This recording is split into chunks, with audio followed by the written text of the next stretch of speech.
สุขสบายเด้อพี่น้องๆเนาะมื้อนี้ล่ะ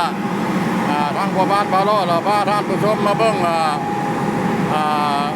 เพิ่นเฮ็ดทางเด้อ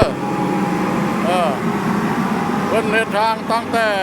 บ้านตาลเนาะบ้านตาลบ้านดงม่วงไข่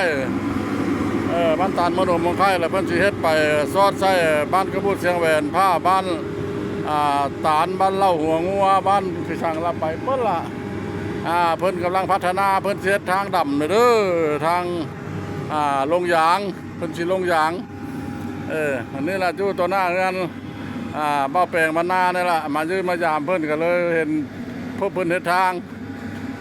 นี่ล่ะคือเรือนเบ้าแปลงมานาเด้อมาเบิ่งนำกันอยู่แขวงขมวนเฮาเนี่ยเพิ่นกำลังพัฒนากำลังเจริญทางแต่ละเส้นเนาะอยู่ในชานเมืองเพิ่นสิเฮ็ดให้หมดเป็นทางเบตงทางอย่างหมด